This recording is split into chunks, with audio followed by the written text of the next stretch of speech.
नमस्कार दोस्तों, स्वागत है आप सभी का पाथफाइंडर पर। एक बहुत ही बेहतरीन खबर सामने आ रही है इंडिया के रिन्यूएबल एनर्जी के सेक्टर में से। तमिलनाडु की गवर्नमेंट और डेनमार्क की गवर्नमेंट ने फैसला लिया है कि वो एक एनर्जी आइलैंड को बनाने वाले हैं और ये वाला जो एनर्जी आइलैंड होने वाला है, this is going to be located in the very very important location of Gulf of Mannar. इसके बारे में तो बात करेंगे ही करेंगे, लेकिन उसके पहले मैं आपको बताना चाहता हूं कि आज से लगभग 6-7 महीने पहले की बात है, डेनमार्क ने यह अनाउंस किया था कि वो दुनिया का पहला एनर्जी आइलैंड बनाने वाले हैं नॉर्थ सी के इलाके में। और ये उस टाइम पर इन्होंने बताया था कि इस पर्टिकुलर आइलैंड का जो साइज होगा, it will be approximately the size of 18 football fields. और अब ऑलमोस्ट सिमिलर चीज इंडिया के अंदर हो रही है और इसमें तमिलनाडु की गवर्नमेंट बेसिकली डेनमार्क के साथ भागीदारी में इस पर्टिकुलर प्रोजेक्ट को आगे बढ़ा रही है। आप यहां पे देख सकते हैं, सितंबर 9 की ये खबर है, Tamil Nadu $10 billion green energy island to get Denmark aid. In fact आप यहां पे ये भी देख सकते हैं कि डेनमार्क के जो एनर्जी मिनिस्टर थे वो भारत के दौरे पर आए और उन्होंने तमिलनाडु के सीएम मिस्टर M.K. स्टालिन के साथ मुलाकात भी करी, जिसके टाइम पर इस पूरी की पूरी चीज को फाइनलाइज किया गया है। तो बात करेंगे कि एग्जैक्टली ये एनर्जी आइलैंड्स क्या होते हैं, इसका क्या क्या फायदा तमिलनाडु को होने वाला है इन पर्टिकुलर और इंडिया को होने वाला है इन जनरल। चलिए स्टार्ट करते हैं दोस्तों मेरे साथ। मेरा नाम है अनिरुद्ध। इस लेक्चर की पीडीएफ को आप लोग डाउनलोड कर सकते हैं यहाँ पर दिए गए टेलीग्राम चैनल के माध्यम से, एंड इवन आप लोग मुझसे कॉन्टैक्ट भी कर सकते हैं using this particular Telegram itself. इसके अलावा आप लोग मुझसे संपर्क में आ सकते हैं on various social media channels and on the Unacademy app using this particular handle, right. तो ये जो आपका एनर्जी आइलैंड है, पहली बात तो ये है कि ये आपका एक तरीके से फ्लोटिंग एनर्जी आइलैंड होता है। इस पर्टिकुलर एनर्जी आइलैंड को बेसिकली एनर्जी आइलैंड इसलिए कहा जा रहा है बिकॉज आगे जाकर ये आपके लिए साफ ऊर्जा क्रिएट करेगा, जिसका जो आंकड़ा होगा वो अप्रोक्सीमेटली 4 to 10 गीगावाट का होगा। और आप यहाँ पे देख सकते हैं, Tamil Nadu is looking to expand its footprint in the green energy, जिसके चलते वो यहाँ पर 5 से लेकर $10 बिलियन का रिन्यूएबल एनर्जी के सेक्टर में इन्वेस्टमेंट की खोज में थे, जहां पर डैनिश पार्टिसिपेशन की वजह से अब उनका ये वाला जो काम है पूरा हो रहा है। और इसमें गल्फ ऑफ मन्नार के एरिया में इस पर्टिकुलर आइलैंड को तैयार किया जाएगा। आप यहाँ पे सबसे पहले गल्फ ऑफ मन्नार की जो ज्योग्राफिकल लोकेशन है उसको ध्यान से देख लीजिए।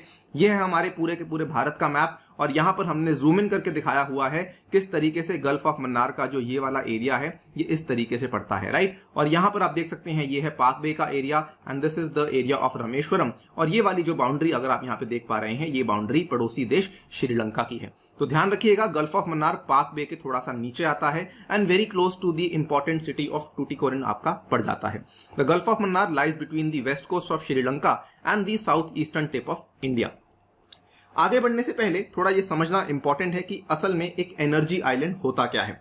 तो energy island is based on a platform that serves as a hub for electricity generation from surrounding offshore wind farms.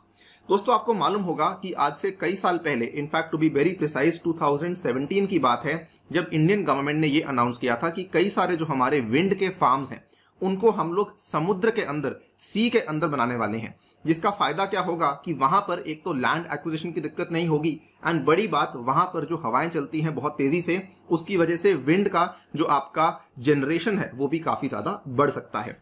वही वाले जो ऑफशोर विंड फार्म्स लगाए हुए हैं हमने समुद्र के अंदर, वहां पर से बिजली को इकट्ठा किया जाएगा और उस इकट्ठी करी गई बिजली को बेसिकली इस एनर्जी आइलैंड के ऊपर लाया जाएगा। Energy island is based on a platform जो कि इस पर्टिकुलर ऑफशोर विंड फार्म्स के लिए एक तरीके से हब की तरह काम करेगा, सो दैट इलेक्ट्रिसिटी जनरेशन यहां पर हो सकेगी। तो जितना बड़ा यहां पर आपका आइलैंड होगा उतनी ज्यादा इलेक्ट्रिसिटी की जनरेशन हो सकेगी।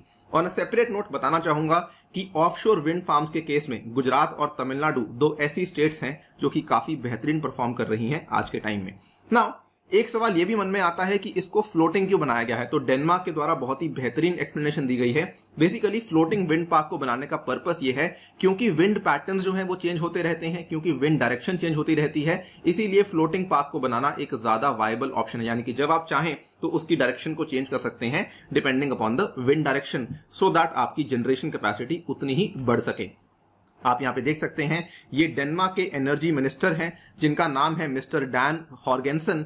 ये basically chief minister M.K. Stalin से इनकी मुलाकात हुई, परसों की बात है, और इन्होंने यहां पर कहा if it materialises the project will be the first offshore floating park in India. तो इंडिया के लिए ऑब्वियसली एक पायनियर पार्क होने वाला है जो कि हमारा पहला फ्लोटिंग एनर्जी आइलैंड बन जाएगा।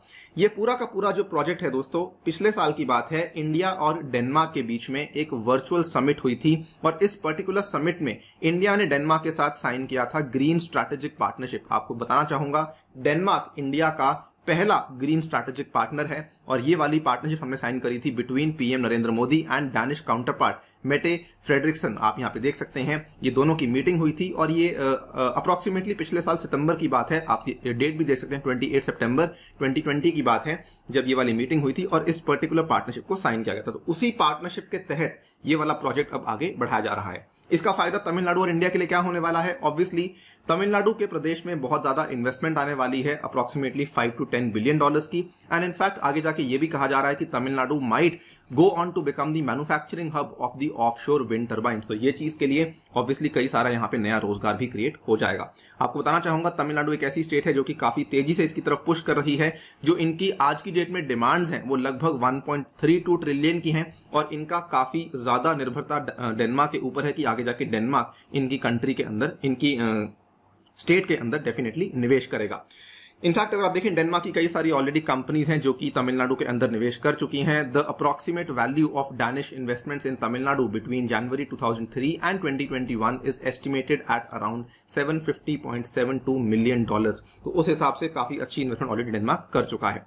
ऑल्सो बताना चाहूंगा, पिछले हफ्ते की ही बात है, हमारे जो एक्सटर्नल अफेयर्स के मंत्री हैं मिस्टर एस जयशंकर, इन्होंने विजिट भी करा डेनमार्क को और इन्होंने वहां पर जाके भी ये कहा कि Denmark is India's unique green strategic partner. उसी चीज को फिर से इन्होंने दोहराया। ये विजिट खास इसलिए बन जाती है बिकॉज इन्होंने जाकर डेनमार्क की जो कई सारी बड़ी बड़ी कंपनीज है, which includes Maersk, which includes Haldor, which includes Grundfos, I am sure आपने इनके नाम सुने होंगे, वेस्टास का नाम सुना होगा, इनके जो सीईओज हैं इनसे मुलाकात भी करी। और ये ऑब्वियसली एक हिस्टोरिकल मीट बन जाती है बिकॉज ये पहली बार हुआ है 20 साल में कि किसी भारत का कोई विदेश मंत्री डेनमार्क के दौरे पर गया था। तो ये चीज भी काफी ज्यादा यादगार है और इसीलिए इंपॉर्टेंट भी है क्योंकि इसी तरीके से हमारी जो रिलेशंस हैं वो आगे बढ़ने वाले हैं।